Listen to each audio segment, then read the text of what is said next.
Venezuela வான்பரப்பை பயன்படுத்த America தடை விதித்திருப்பதாகவும் கூறப்படுகிறது. அது தொடர்பான அண்மை செய்தியை பார்த்து வருகிறோம். சற்று முன்னதாக வெனிசுலாவின் தலைநகர் மீது அமெரிக்கா வெடிகுண்டு வீசி தாக்கியிருப்பதாக கூறப்பட்ட நிலையில் தொடர்ந்து பல்வேறு இடங்களிலும் தாக்குதல் மேற்கொள்ளப்பட்டதாக கூறப்படுகிறது. அது மட்டுமல்லாது வெனிசுலா வான்பரப்பை பயன்படுத்தவும் தடை விதிக்கப்பட்டிருக்கிறது.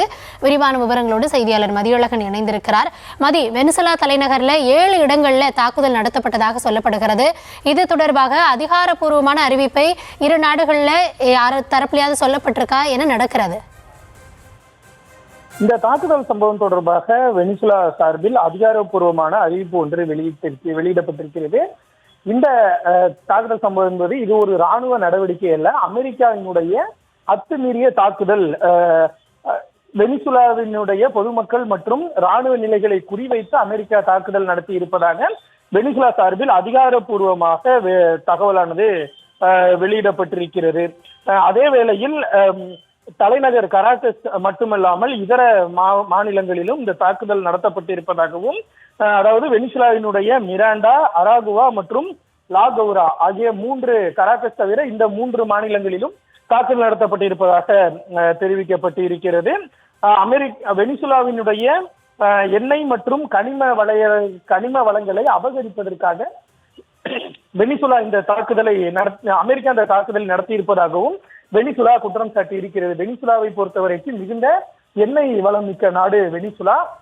அதாவது ஒபேக் என்று சொல்லக்கூடிய பெட்ரோலியம் ஏற்றுமதி செய்யக்கூடிய நாடுகளினுடைய அந்த அமைப்பிலும் வெனிசுலா இருக்கிறது. அதாவது அந்த அமைப்பில் பெரும்பாலும் மத்திய கிழக்கு நாடுகள் மட்டுமே இருக்கக்கூடிய நிலையில் தென் அமெரிக்க நாடான வெனிசுலாவும் அந்த அமைப்பில் இடம்பெற்றிருக்கிறது. அந்த அளவிற்கு வெனிசுலாவில் மிகுந்த எண்ணெய் வளம் மிகுந்த ஒரு நாடாக வெனிசுலா அறியப்படுகிறது. அந்த எண்ணெய் வளங்களையும் கனிம வளங்களையும் அபகரிக்கும் வகையில் தான் அமெரிக்கா இந்த தாக்குதலில் ஈடுபட்டு இருப்பதாக வெனிசுலா தெரிவித்திருக்கிறது. அதே வேளையில் இந்த தாக்குதல் சம்பவத்தை தொடர்ந்து, அதாவது அமெரிக்காவினுடைய இந்த தாக்குதல் சம்பவத்தை தொடர்ந்து நாடு முழுவதும் அவசர நிலை பிரகடனப்படுத்தப்படுவதாக இந்த கட்டுப்பாட்டு அமைப்பான FAA சார்பில் அறிவிப்பு ஒன்று வெளியிடப்பட்டு இருக்கிறது. அமெரிக்காவிற்கு சொந்தமான வணிக விமானங்கள் எதுவும் வெனிசுலாவினுடைய வான்வெளி பரப்பை பயன்படுத்துவதற்கு தடை விதிக்கப்பட்டு இருக்கிறது. தற்பொழுது நடைபெற்று வரக்கூடிய இந்த தாக்குதல் சம்பவம் காரணமாக அமெரிக்க விமானங்களுக்கு இந்த கட்டுப்பாடு விதிக்கப்படுவதாக அமெரிக்க அந்த FAA அமைப்பு சார்பில் அறிவிப்பு ஒன்று வெளியிடப்பட்டு இருக்கிறது.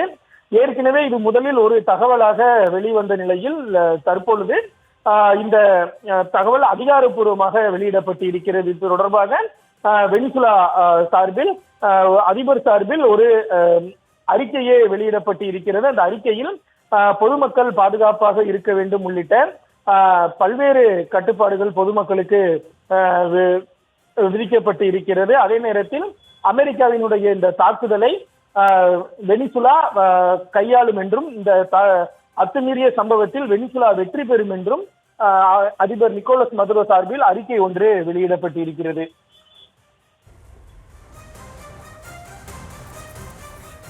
தற்போதைய விவரங்களுக்கு நன்றி மதியழகன்.